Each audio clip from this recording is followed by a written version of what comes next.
প্রচণ্ড গরম এবং খরতাপের মধ্যে আমরা কঠিন অবস্থায় চলাফেরা করি। আমরা যারা পরীক্ষার্থী তাদের খুবই কষ্ট হচ্ছে। রিক্সা চলা কঠিন কষ্ট হইতেছে, গরম সহ্য করা না যায়, দম নিবার হচ্ছে, স্যালাইন খাবার হচ্ছে। অসহনীয় গরমে পুড়ছে দেশ, কয়েক জেলায় অতি তীব্র সহসাই কমছে না চিকিৎসায় বিশেষ নির্দেশনা। হাসপাতালটাকে খালি রাখার জন্য বলছি যে যদি এরকম চাপ হয় তাহলে বাচ্চাদেরকে এবং বয়স্কদেরকে যেন সেটা ভর্তি করা হয়। উপজেলা নির্বাচনে প্রার্থী মন্ত্রী এমপির অন্তত ৩০ স্বজন, কেন্দ্রের কঠোর বার্তা, প্রত্যাহারের ঘোষণা পলকের শ্যালক সিংড়া লুৎফুলের। সনদ জালিয়াতির অভিযোগে কারিগরি শিক্ষা বোর্ডের চেয়ারম্যানের স্ত্রী সহ গ্রেফতার ৩, চিহ্নিত আরো ২৫, গ্রেফতারে চলছে অভিযান। দুবাইয়ের আলহামিরা বন্দরে পৌঁছেছে জলদস্যু মুক্ত জাহাজ এমভি আব্দুল্লাহ, নাবিকদের সবাই সুস্থ আছেন জানিয়েছে মালিক পক্ষ। এবং কেজিতে ২ টাকা দাম বাড়িয়ে ১২ লাখ টন চাল কিনবে সরকার, বস্তার গায়ে তথ্য লেখা কার্যকরে আইন করার ঘোষণা খাদ্যমন্ত্রীর। সংবাদ রাতে দেখছিলেন একেএসটিএম টিভির সংবাদ শিরোনাম, সঙ্গে আছি আমি তাসনুভা তন্নি। তীব্র দাবদাহে পুড়ছে দেশ, তাপমাত্রা ওঠানামা করছে ৩৮ থেকে ৪২ ডিগ্রির মধ্যে। এতে অতিষ্ঠ জনজীবন, সবচেয়ে বেশি বিপাকে নিম্ন আয়ের খেটে খাওয়া মানুষ। গরমে হাসপাতালে বাড়ছে রোগীর চাপ, খাল বিল নদীনালা শুকিয়ে যাওয়ায় বিভিন্ন এলাকায় দেখা দিয়েছে পানির সংকট। রোববার দেশের সর্বোচ্চ তাপমাত্রা রেকর্ড করা হয় চুয়াডাঙ্গা ও মেহেরপুরে। প্রতিনিধিদের পাঠানো তথ্য ছবিতে ডেস্ক রিপোর্ট। মেহেরপুরে তীব্র দাবদাহে অতিষ্ঠ হয়ে উঠেছে জনজীবন।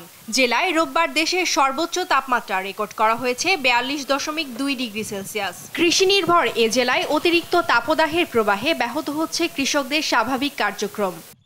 প্রচন্ড রোদ, খরা, বৃষ্টি নাই, এই যে নিজের কোনো মুনিশ পাট পাওয়া যাচ্ছে না। আব্বুর সাথে এই ভুট্টার খড়ি কাটতে এসেছে, খরনের তাপে পানি উঠছে, পানির নিহাত তলে পড়ে গেছে, আপনার মুনিশ জল পাওয়া যাচ্ছে না।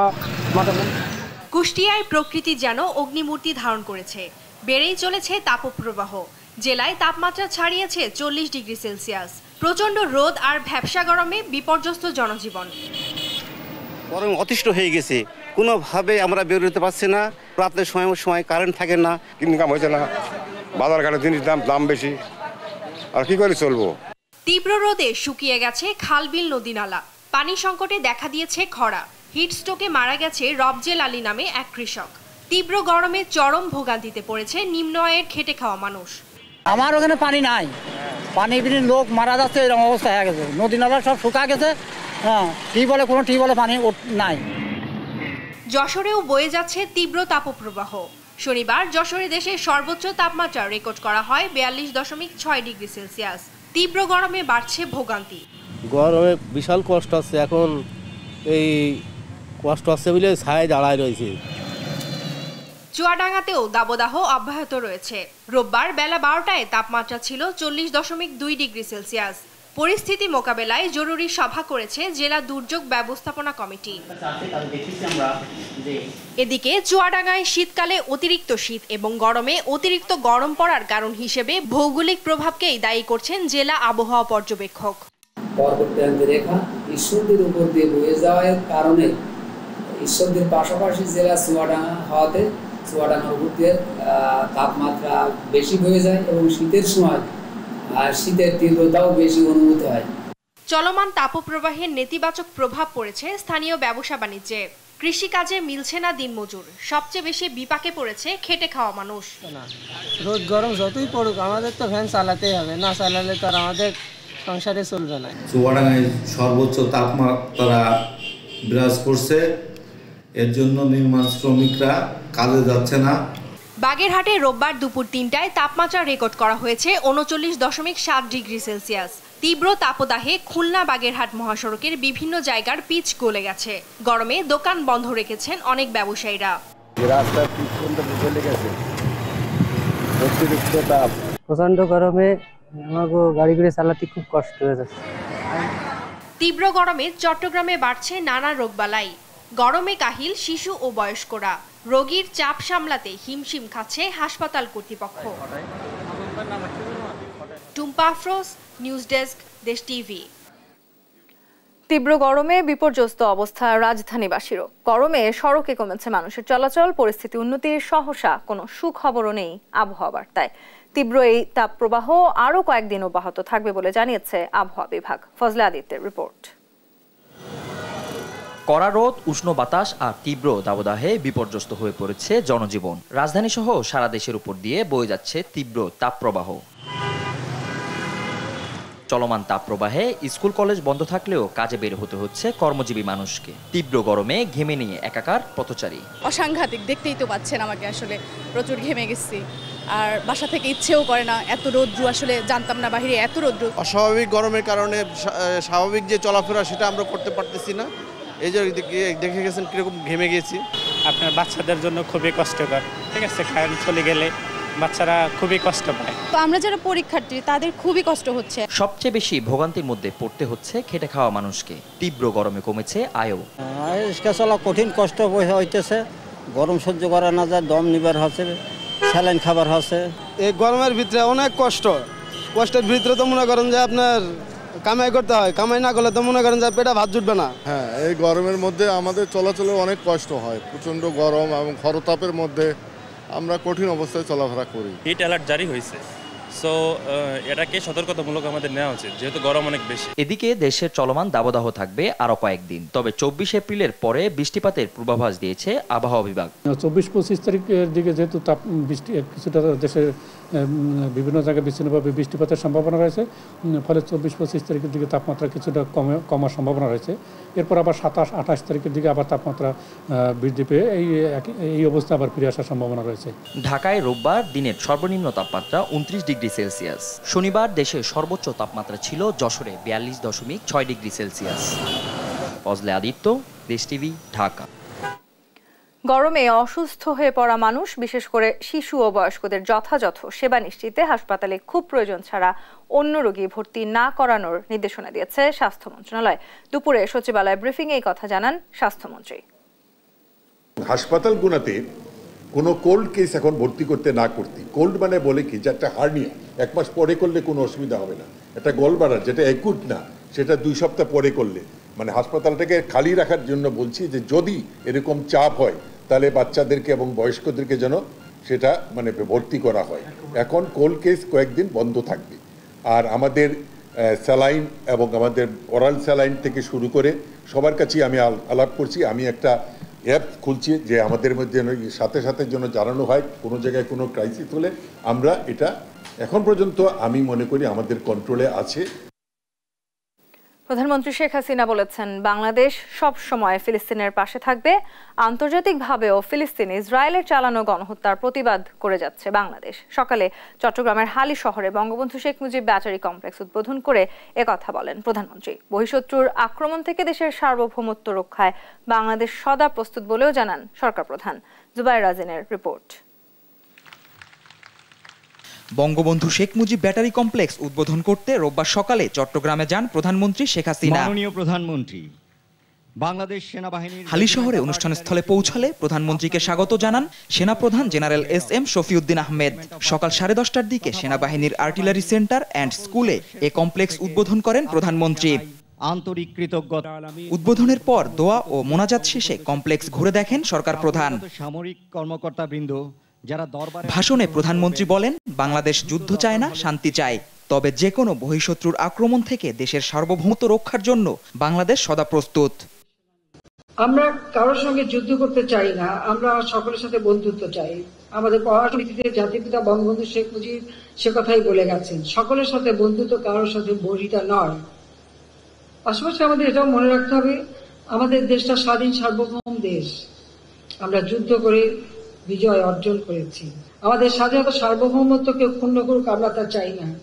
আমরা বন্ধুত্ব নিয়ে চলতে চাই, কিন্তু আমাদের দেশের স্বাধীনতা সার্বভৌমত্ব রক্ষায় যা যা করণীয় সেটা আমাদের জান কবুল, আমরা তা করব। এটাই আমাদের সবসময় মনে রাখতে হবে। ফিলিস্তিনে ইসরায়েলি আগ্রাসন প্রসঙ্গে শেখ হাসিনা বলেন, বাংলাদেশ সবসময় ফিলিস্তিনিদের পাশে থাকবে। প্যালেস্টাইনের উপর ইসরায়েলি হামলা, সেখানে তারা রীতিমতো গণহত্যা চালাচ্ছে, আমি সবসময় তার প্রতিবাদ করেছি। আমরা সবসময় প্যালেস্টাইনদের পক্ষে আছি। ইতিমধ্যে আমরা 2 দফা তাদের জন্য কিছু খাবারের জিনিসপত্র পাঠিয়েছি, আরো আমি পাঠাবো, এবং এটা আমাদের সহযোগিতা করবো শিশুদের জন্য, নারীদের জন্য। কাজে আমরা তাদের পাশে আছি, তাদের পাশেই থাকবো।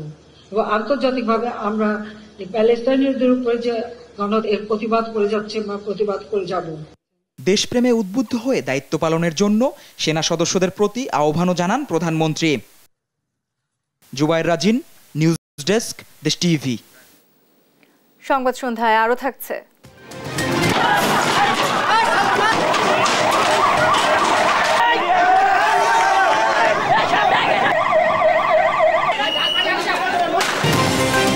নারায়ণগঞ্জের ফতুল্লায় বিক্ষোভরত শ্রমিকদের সঙ্গে পুলিশের ব্যাপক সংঘর্ষ, আহত অন্তত 25।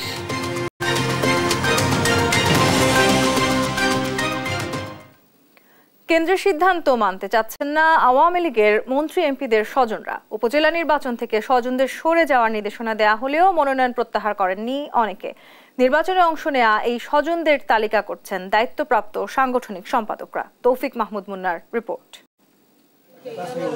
অন্যান্য বার উপজেলা নির্বাচন দলীয় প্রতীকে হলেও এবার প্রতীক দিচ্ছে না ক্ষমতাসীন আওয়ামী লীগ। প্রতীকবিহীন স্থানের পর্যায়ে নির্বাচনে প্রভাব বিস্তার করে চলেছেন মন্ত্রী এমপিরা। আওয়ামী লীগের প্রেসিডিয়াম সদস্য থেকে এই কাতারে আছেন জেলা পর্যায়ের নেতারাও। প্রথম ধাপের 150 উপজেলায় সবগুলোর প্রায় একই চিত্র।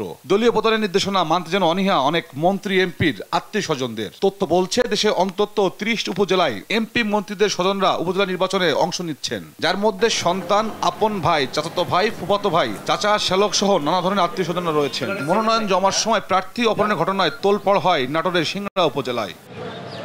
নাটোরের ঘটনার পর তথ্য যোগাযোগ প্রতিমন্ত্রী জুনায়েদ আহমেদ পলকের শালক লুৎফর কবির রুবেল মনোনয়ন প্রত্যাহারের ঘোষণা দিয়েছেন। তবে অন্য সব এলাকায় মন্ত্রী এমপিদের স্বজনরা এখনো বহাল তবিয়তে চালাচ্ছেন নির্বাচনী প্রচারণাও। অথচ প্রত্যাহারের জন্য হাতে সময় আছে মাত্র একদিন। 3 তারিখে পদত্যাগ করার পর আমি 8 তারিখে 8 এপ্রিল উপজেলা পরিষদ নির্বাচনের মনোনয়নপত্র আমি সাবমিট করি। তো তারপরে যে উদ্ভূত পরিস্থিতি তৈরি হয়েছে, যেটার সাথে আমি কোনোভাবেই সম্পৃক্ত নেই, এটা একটা ষড়যন্ত্র। দলকে সংগঠিত করার জন্য দলীয় সিদ্ধান্ত যেটা দেবেন জননেত্রী শেখ হাসিনা এবং আমাদের সাধারণ সম্পাদক মহোদয়, সেটা আমরা অক্ষরে অক্ষরে পালন করার চেষ্টা করব। দলীয় প্রধানের নির্দেশনা পেয়ে দায়িত্বপ্রাপ্ত সাংগঠনিক সম্পাদকরা কাজ শুরু করেছেন। আমরা যারা খোঁজ নেব কার কার আত্মীয়। এখন ধরেন একটা লোক পলিটিক্যাল, সে আমার আত্মীয় হইতে পারে, সে ছাত্রলীগ করছে, যুবলীগ করছে, আওয়ামী লীগ করতেছে, সে যদি নির্বাচন করে সেই ব্যাপারে তো আমাদের কোনো ছে নাই। এখন আমার ছেলে জীবনে রাজনীতি করে নেই, আমি আমার ছেলেকে এলাকায় নির্বাচিত করে নির্বাচনের জন্য প্রতিদ্বন্দ্বিতা করব, তাহলে যে ছেলেটা ছাত্রলীগ করছে, যুবলীগ করছে, আওয়ামী লীগ করছে, সে যাবে কোথায়? আমি এমপি, মাননীয় প্রধানমন্ত্রী আমাকে মনোনয়ন দিয়েছে বলেই তো আমি এমপি হয়েছি। তা আমি এমপি হয়েছি, অন্যান্য নেতা কর্মীরা আছে না, তাদেরও তো মূল্যায়নের দরকার। তবে প্রার্থিতা প্রত্যাহারের দিন শেষ হওয়ার পর আসতে পারে শাস্তির ঘোষণা। যে একটা দল, আমি এমপি, আমি মন্ত্রী, আবার আমার ভাই, আবার আমার আরেক ভাই, ছেলে, শ্যালক, এরাও পদ নিয়ে যাবে সব। তো তাহলে তৃণমূলের কর্মীরা কি, তাদের কি পদে যাওয়ার কোনো অধিকার নেই? তৌফিক মাহমুদ মুন্না, দেশ টিভি, ঢাকা। সরকার বিরোধী আন্দোলনকে আবারও চাঙা করতে তৎপর হয়ে উঠেছে বিএনপি। নির্দলীয় সরকারের অধীনে নির্বাচন দাবিতে দেশি বিদেশি চাপ তৈরিতে মাঠে নেমেছেন শীর্ষ নেতারা। তারা বলছেন আন্দোলন চাঙা করতে দল পুনর্গঠনের পাশাপাশি প্রভাবশালী দেশগুলোর সঙ্গেও নতুন করে সংলাপ হবে। দাবি আদায়ে নির্বাচন বর্জনকারী সব দলের সঙ্গে আলোচনা করে শিগগিরই নতুন কর্মসূচি দেওয়ার কথাও জানান নেতারা। সাইফুল রিপনের রিপোর্ট। 7 জানুয়ারির পর রাজপথে এখনো জোরালো কোনো কর্মসূচি দিতে পারেনি 16 বছরের বেশি সময় ধরে ক্ষমতার বাইরে থাকা বিএনপি। তবে এবার নিরপেক্ষ সরকারের অধীনে নির্বাচনের দাবি জোরদার করতে এরই মধ্যে তৎপরতা শুরু করেছে দলটি। 7 জানুয়ারির নির্বাচনে অংশ না নেয়া 64টি রাজনৈতিক দলের সঙ্গে আলোচনার পাশাপাশি দেশের সুশীল সমাজ, বিশ্বের বিভিন্ন প্রভাবশালী দেশ ও আন্তর্জাতিক সংস্থার প্রতিনিধিদের সঙ্গে সংলাপের উদ্যোগ নিচ্ছে বিএনপি। সেই সঙ্গে দল পুনর্গঠন ও জনসম্পৃক্ত কর্মসূচি দিতেও কাজ শুরু হয়েছে। বিএনপি নেতারা বলছেন একটি অন্তর্বর্তীকালীন নির্বাচনের দাবি আদায়ে সার্বিক প্রস্তুতি নিচ্ছে বিএনপি। দলের শক্তি বাড়াতেও কাজ করছেন কেন্দ্রীয় নেতারা। এই সরকারকে ক্ষমতা ছেড়ে দিয়ে অতি সত্বর গণতান্ত্রিক সরকার প্রতিষ্ঠা করার জন্য একটা অন্তর্বর্তীকালীন সরকারের মাধ্যমে নির্বাচন দিতে হবে, এই দাবি নিয়ে আমরা মাঠে আছি। আমরা আমাদের সাংগঠনিক কার্যক্রমগুলোকে জোরদার করার চেষ্টা করছি, যার মধ্যে থেকে একটা ফিল্টারাইজেশন হয়, সোজা কথা একটা ফিল্টারাইজেশন যাতে হয় এবং ভবিষ্যতে কর্মকৌশল নির্ধারণের ক্ষেত্রে এবং সাহস প্রদর্শনের ক্ষেত্রে সেটা বর্তমানের চেয়ে আরও অধিক কার্যকর হয় সেই চিন্তা আছে। আন্দোলন জোরদার করতে সার্বিক পরিস্থিতি বিবেচনায় রেখে প্রভাবশালী দেশগুলোর সাথেও নতুন করে সংলাপের কথা বলছেন বিএনপির শীর্ষ নেতারা। সেক্ষেত্রে বিবেচনায় রাখছেন প্রতিবন্ধকতাগুলোও। মুসলমানদেরকে পরাশক্তি সমূহ কেউই পছন্দ করে না। চীন যেমন উইঘুর মুসলমানদেরকে দমন করে, যুক্তরাষ্ট্র ও ইসরায়েলকে নেকেডলি সমর্থন দিয়ে গাজায় যে বিশাল গণহত্যা হলো এই ব্যাপারে খোলাখুলি তাদেরকে সমর্থন দিয়েছে। এতে মুসলিম দেশগুলোর এবং বিশেষ করে বাংলাদেশের মানুষের মনে অনেক আঘাত এসব নিয়ে। সুতরাং আমাদের শক্তি নিজস্ব শক্তি, পরাশক্তির দিকে তাকিয়ে লাভ নেই। জনগণকে সংগঠিত করতে পারলে, জনগণের মনোভাবকে যদি ৭১-এর লড়াকু মনোভাবে পরিণত করা যায়, তাহলে আমাদের আর বাইরের সমর্থনের প্রয়োজন হবে। দেশের জনগণের ভোগান্তি কমাতে সরকার পতনের বিকল্প নেই দাবি করে নতুন কর্মসূচি আসছে বলেও জানিয়েছেন বিএনপির স্থায়ী কমিটির সদস্য আমির খসরু মাহমুদ চৌধুরী। একটা গোষ্ঠী, দলীয় গোষ্ঠী দেশের সব সম্পদ লুটপাট করে নিয়ে যাচ্ছে, বিদেশে পাচার করে যাচ্ছে। তাদের লুটপাটের এই ইয়েটা পূরণ করতে হচ্ছে সাধারণ মানুষের পকেট থেকে টাকা দিয়ে। এইখানে রুটটা, সুতরাং এদেরকে আপনি বিদায় করা ছাড়া এই সমস্যার সমাধান নাই। তো অগণতান্ত্রিক শক্তির বিরুদ্ধে আপনি অবস্থান যখন করছেন, ওকে নতুনভাবে চিন্তা করতে হবে এবং সবার দলের মধ্যে এবং আমাদের সহযোগী যারা আছে এই আন্দোলনে সবাই আলাপ আলোচনার মাধ্যমে যে নর্মাল কর্মসূচির সাথে সাথে অন্য কি কর্মসূচি আসবে সেটা আলোচনার মাধ্যমে আসবে। চলমান আন্দোলন জনগণের আন্দোলন দাবি করে একে সফল করতে সবাইকে হাতে হাত রেখে একসাথে কাজ করার আহ্বান বিএনপির এই নীতি নির্ধারকের। একসাথে হাতে হাত মিলিয়ে কাজ করতে। সাইফুল রিপন, দেশ টিভি, ঢাকা। অবশেষে ৩৩ দিনের বন্দিদশা শেষে সংযুক্ত আরব আমিরাতের আল হামরিয়া বন্দরে পৌঁছেছে বাংলাদেশি জাহাজ এমভি আব্দুল্লাহ। রোববার বাংলাদেশ সময় বিকেল ৪:৩০টার দিকে বন্দরের বহির্নোঙরে পৌঁছায় জাহাজটি। জাহাজ চলাচল পর্যবেক্ষণকারী সংস্থা মেরিন ট্রাফিকের ওয়েবসাইটে দেখা যায় জাহাজটি আল হামরিয়া বন্দরের বহির্নোঙরে নোঙর করে রাখা হয়েছে। জাহাজের মালিক KSRM গ্রুপের প্রধান নির্বাহী কর্মকর্তা জানান, কয়লা খালাসের জন্য জাহাজটি রোববার রাতেই জেটিতে ফেরানোর কথা রয়েছে। জাহাজটি আল হামরিয়া বন্দরে পৌঁছানোর পর ২ নাবিকের উড়োজাহাজে করে দেশে ফেরার কথা রয়েছে। বাকি ২১ নাবিকের সবাই ওই জাহাজে করেই দেশে ফিরবে বলেও জানানো হয়। প্রায় ৩৩ দিনের জিম্মি দশার পর গেল ১৩ এপ্রিল ২৩ নাবিক সহ এমভি আব্দুল্লাহ মুক্ত হয়। এর আগে গেল ১২ মার্চ মোজাম্বিকের মাপুতো বন্দর থেকে আরব আমিরাতের আল হামরিয়া বন্দরে যাওয়ার পথে সোমালীয় জলদস্যুদের কবলে পড়ে জাহাজটি।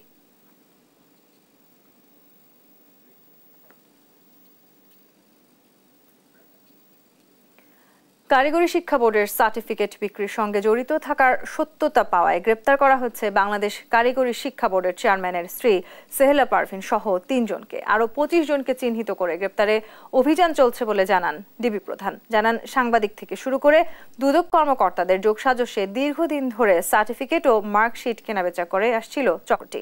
আরও জানাচ্ছেন এনআই নাহিদ। ছোট পর্যায়ের এবং সনদ জালিয়াতির সুযোগ করে দিতে কারা মাসুহারা নিতেন সে তথ্য দিচ্ছেন কারিগরি শিক্ষা বোর্ডের সিস্টেম অ্যানালিস্ট শামসুজ্জামান। এদের অনেক ক্ষেত্রে এদেরকে কন্ট্রোল করতেন বা নিয়ন্ত্রণ করতেন। এই চক্রের বদৌলতে সার্টিফিকেট, মার্কশিট, রেজিস্ট্রেশন কার্ড, প্রবেশপত্র বিক্রি ছাড়া টাকার বিনিময়ে দেওয়া হতো কারিগরি শিক্ষা বোর্ডের ওয়েবসাইটও। এতে জড়িত অভিযোগে কারিগরি শিক্ষা বোর্ডের চেয়ারম্যানের স্ত্রী সেহেলা পারভিন সহ ৩ জনকে গ্রেপ্তার করেছে ডিবি পুলিশ।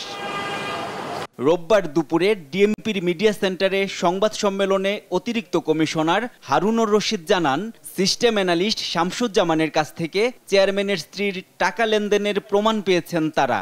আমরা এই প্রতিষ্ঠানের দুর্নীতিপরায়ণ 25-30 জনকে শনাক্ত করা হয়েছে, যাদেরকে আমরা তাদের নাম নাম্বার আমরা পেয়েছি, আমরা তাদেরও গ্রেপ্তার করব। ডিবি প্রধান জানান, সাংবাদিক থেকে শুরু করে দুদক কর্মকর্তাদের সহযোগিতায় দীর্ঘদিন থেকে সনদ বিক্রি করে আসছিলেন অপরাধীরা। কিছু কিছু সাংবাদিক তারা তার তথ্য পেয়ে তার নিউজ করবে বলে তারপরে ম্যানেজ হয়ে যায়, আর নিউজ করে না। এবং আমরা যেদিন তাকে ধরে নিয়ে আসলাম তাকে, সেদিনও কয়েকজন সাংবাদিক রিং দিল, ভাই সামনে ঈদ, ওই দেখা করছেন না তো। সে যে অ্যারেস্ট সে জানে না। কিছু সাংবাদিক জানার পরও কিন্তু নিউজটা করে নাই। দুদকের 2-1 জন কর্মকর্তা তার নামে একটা ফাইল খুলে তার সাথে আবার ওই সেদ্ধ ছুরিতে বসে একাধিক কথাবার্তা বলে সেটাও স্থগিত হয়ে যায়। শিক্ষার মেরুদণ্ড যারা ভেঙে দিচ্ছে তাদের কাউকে ছাড় দেয়া হবে না বলেও জানান ডিবি প্রধান। NI নাহিদ, দেশ টিভি, ঢাকা। সংবাদ রাতে আরো থাকছে। টেকনাফের নাফ নদী জান্তা বাহিনীর গুলিতে বাংলাদেশি 2 জেলে গুলিবিদ্ধ, মহড়া করছে কোস্ট গার্ড, অনুপ্রবেশ বন্ধে কঠোর হুঁশিয়ারি। আসন্ন বোরো মৌসুমে 5 লাখ টন ধান, 12 লাখ টন চাল এবং 50,000 টন গম কিনবে সরকার। খাদ্যমন্ত্রী জানান, উৎপাদন খরচ বেশি হওয়ায় কৃষকের স্বার্থে এবার বেশি দাম ধরা হয়েছে। বিশ্ববাজারের তুলনায় দেশে চালের দাম সহনীয় পর্যায়ে আছে বলেও দাবি করেন তিনি। বস্তায় চালের জাত, দাম ও উৎপাদনের তারিখ লেখার সিদ্ধান্ত কার্যকরে পদক্ষেপ নেওয়ার কথাও জানান খাদ্যমন্ত্রী। জয়া যাদবকে সঙ্গে নিয়ে আরও জানাচ্ছেন মাহমুদ হাসান। বাজারে চালের দাম স্থিতিশীল রাখতে বস্তায় দাম, চালের জাত ও উৎপাদনের তারিখ লেখা বাধ্যতামূলক করে সরকার, কিন্তু সরেজমিনে দেখা গেছে বেশিরভাগ কোম্পানি এ নির্দেশনা মানছে না। রোববার সচিবালয়ে খাদ্য পরিকল্পনা ও পরিধারণ কমিটির বৈঠক শেষে খাদ্যমন্ত্রী অবশ্য জানান, এ নির্দেশনা বাস্তবায়ন শুরু হয়েছে, পুরোপুরি কার্যকরে প্রয়োজনে আইন করা হবে এবং আপনাদের সবার সহযোগিতা কামনা। বৈঠকে চলতি মৌসুমে 32 টাকা কেজি দরে 5 লাখ টন ধান, 45 টাকা দরে 11 লাখ টন চাল, 44 টাকা দরে 1 লাখ টন আতপ চাল কেনার সিদ্ধান্ত হয়। এছাড়া 24 টাকা দরে 50,000 টন গম কিনবে সরকার। খাদ্যমন্ত্রী জানান, উৎপাদন খরচ বেশি হওয়ায় কৃষকের লাভ বিবেচনায় রেখে বেশি দামে ধান, চাল, গম কেনা হচ্ছে।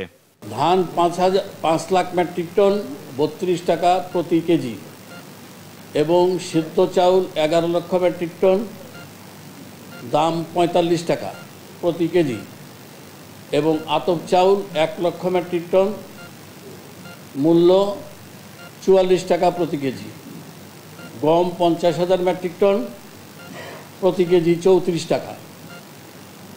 এটা হলো সিদ্ধান্ত। উৎপাদন খরচ বেশি আছে, সেই কারণেই এটার দাম বাড়ানো হয়েছে, এবং কৃষক একটু মূল্য পাক, কৃষক আর উৎসাহিত হোক, নাহলে কৃষক অন্য ক্রপসে চলে যাচ্ছে, কারণ আমাদের চাউলের প্রয়োজন। বিশ্ববাজারের তুলনায় বাংলাদেশের চালের মূল্য সহনীয় পর্যায়ে আছে বলেও দাবি করেন খাদ্যমন্ত্রী। সারা বিশ্বে যে চাউলের মূল্য, সেই দিকে চিন্তা করলে আমরা অনেক কম অবস্থায় আছি। সরকারের খাদ্য সংগ্রহ অভিযান 7 মে থেকে চলবে 31 আগস্ট পর্যন্ত। মাহমুদ হাসান, দেশ টিভি, ঢাকা। বাম পায়ের আঙুল ট্রেনে কাটা পড়েছে তেল, গ্যাস, খনিজ সম্পদ ও বিদ্যুৎ বন্ধ রক্ষা জাতীয় কমিটির সদস্য সচিব অধ্যাপক আনু মোহাম্মদের। রাজধানীর খিলগাঁও রেল ক্রসিংয়ে এই দুর্ঘটনার শিকার হন তিনি। প্রাথমিক পর্যায়ে অ্যানেস্থেশিয়া দিয়ে ড্রেসিং করানোর পর সার্জারি হতে পারে বলে জানান চিকিৎসকরা। বিস্তারিত আমেনা প্রণামীর প্রতিবেদনে। তেল, গ্যাস, খনিজ সম্পদ ও বিদ্যুৎ বন্দর রক্ষায় জাতীয় কমিটির সদস্য সচিব অধ্যাপক আনু মোহাম্মদের বাম পায়ের আঙ্গুল ট্রেনে কাটা পড়েছে। আজ রাজধানীর খিলগাঁও রেল ক্রসিংয়ে এই দুর্ঘটনার শিকার হন তিনি। বেলা 11টায় গুরুতর আহত অবস্থায় তাকে উদ্ধার করে ঢাকা মেডিকেল কলেজ হাসপাতালে নিয়ে আসা হয়। জুনায়েদ সাকি এই বিষয়ে নিশ্চিত করে বলেন, দিনাজপুর থেকে ঢাকায় ফেরার পথে খিলগাঁও রেল ক্রসিং এর ট্রেনটি কিছু সময়ের জন্য থামে। সেই সময় নামার চেষ্টা করেন তিনি, কিন্তু তখনই ট্রেনটি চলতে শুরু করলে তার পা ট্রেনের নিচে চলে যায়। সব বিভাগের চিকিৎসকরাই এখন অপারেশন থিয়েটারে আছেন। তারা তাদের সাধ্যমতো যা করার সেই কাজগুলি তারা করবেন, সেভাবে আমাদেরকে তারা আশ্বস্ত করেছে। অধ্যাপক আনু মোহাম্মদের ডান পায়ের বুড়ো আঙ্গুলে আঘাত পেয়েছেন, কিন্তু বাম পায়ের সবকটি আঙ্গুলই থেতলে গুঁড়ো গুঁড়ো হয়ে গেছে। প্রাথমিক পর্যায়ে চিকিৎসকরা অ্যানেস্থেশিয়া দিয়ে ড্রেসিং করানোর প্রস্তুতি নিয়েছে। এরপর সার্জারি হতে পারে বলে জানান চিকিৎসকরা। ওনার যত ডেড ডিভাইটালাইজ টিস্যু আছে, যেগুলো চামড়া উঠে গেছে, বের হয়ে গেছে, যেটার সাথে আর অ্যাটাচ নাই, ওটা আর বাঁচবে না, সেই অংশগুলো কেটে ফেলে হচ্ছে। তো কেটে ফেলে তারপরে আমরা যখন স্টেবল হবে, আমরা আবার একটা মেডিকেল বোর্ড করার কথা বলে এসেছি। সেই বোর্ডের সিদ্ধান্ত অনুযায়ী পেশেন্ট যখন স্টেবল থাকবে, এখন করার পরে কেবিনে নেওয়া যাওয়া হবে। তারপরে আমরা ডেফিনেটিভ যদি রিকনস্ট্রাকটিভ সার্জারি লাগে, প্লাস্টিক সার্জারি লাগে, ওই যে হাড়টা বেরিয়ে আছে সেটাকে ঢাকার জন্য বা চামড়া লাগাতে হয় কিনা বা ফ্ল্যাপ দিতে হয় কিনা, সেটা আমরা তখন করে দেব। আনু মোহাম্মদ দীর্ঘদিন ধরে দেশে বিদ্যুৎ ও জ্বালানি খাতে জাতীয় সক্ষমতা বাড়ানোর পক্ষে কাজ করছেন। তিনি তেল, গ্যাস, খনিজ সম্পদ ও বিদ্যুৎ বন্দর রক্ষায় জাতীয় কমিটির সাবেক সদস্য সচিব। আমেনা প্রণামী, দেশ টিভি, ঢাকা। নারায়ণগঞ্জের ফতুল্লা বেসিক শিল্পনগরী এলাকায় বিক্ষোভরত শ্রমিকদের সাথে পুলিশের সংঘর্ষ হয়েছে। এতে শ্রমিক পুলিশ সহ অন্তত 25 জন আহত হয়েছে। রোববার দুপুরে মুন্সিগঞ্জ নারায়ণগঞ্জ সড়কের শাসনগাঁও এলাকায় এই ঘটনা ঘটে। সংঘর্ষ চলাকালে অন্তত 10টি গাড়ি ভাঙচুর ও আগুন জ্বালিয়ে সড়ক বন্ধ করে দেয় শ্রমিকরা। রোববার দুপুরে নারায়ণগঞ্জের ফতুল্লা বেসিক শিল্পনগরী এলাকায় বকেয়া বেতনের দাবিতে বিক্ষোভ শুরু করে অবন্তী কালার টেক্স লিমিটেডের সহস্রাধিক শ্রমিক। প্রথম দিকে পরিস্থিতি শান্ত থাকলেও পরে শ্রমিকদের সরিয়ে দিতে পুলিশ জলকামান দিয়ে পানি ছুড়ে লাঠিচার্জ করলে পাল্টা ইট পাটকেল নিক্ষেপ করতে থাকে বিক্ষুব্ধ শ্রমিকরা। সংঘর্ষ চলাকালে অন্তত 10টি গাড়ি ভাঙচুর ও আগুন জ্বালিয়ে সড়ক বন্ধ করে দেন শ্রমিকরা। আহত হন শ্রমিক পুলিশ সহ অন্তত 25 জন।